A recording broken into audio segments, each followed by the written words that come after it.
When I was 10, my life took a dark turn. My parents were tragically killed in a car accident, and I was left alone. The state decided I was too young to care for myself and placed me in a foster home, an old mansion deep in the woods. I hoped for some comfort in this new place, but what I found was far from reassuring. The mansion was a relic from another era, tall, shadowy, and with an aura of decay. Mrs. Walker, the woman in charge, was both the foster mother and teacher for the 10 other kids who lived there. The other children were strange. They rarely spoke, moved mechanically, and ate candy obsessively. Not just a piece here or there, but entire bowls full at every meal. One particular staff member, Frank, stood out. He was in his late 40s, always lurking around with an unsettling presence. He never knocked before entering our rooms and had a disturbing habit of watching us during meals, his gaze never wavering. It was clear that something was off about Frank. He would suddenly appear, startling us in the hallways, and seemed to always know what we were up to, even when we were alone. The other kids seemed oblivious or indifferent, too enraptured by their candy to care. One night, I woke to the sound of muffled sobbing.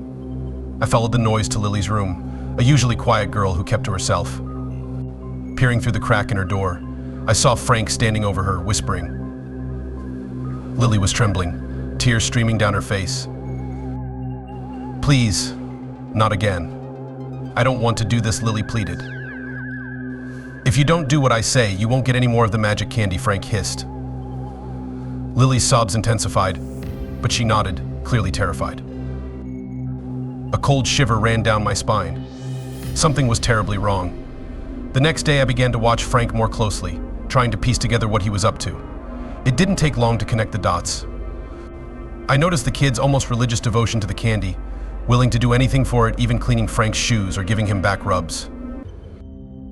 One evening, I followed Frank to the pantry where the candy was stored.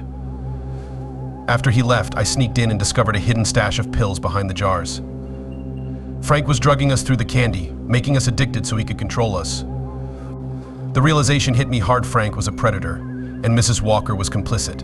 She was too scared to intervene and allowed the abuse to continue. Determined to put an end to it, I gathered the other kids that night. At first, they were confused, their minds foggy from the candy. I showed them the pills and explained what Frank had been doing.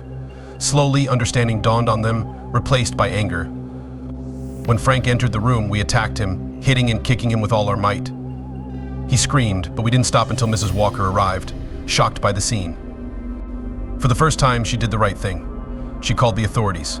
Frank was arrested, and the mansion was shut down. We were sent to a hospital for 6 months to detox and recover from our ordeal. It was a long and challenging process, but we made it through.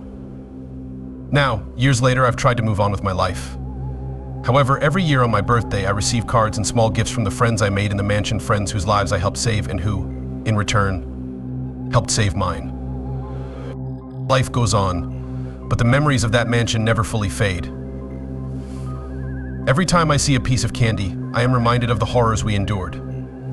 And every card I receive reassures me that we survived together, and that's what truly matters.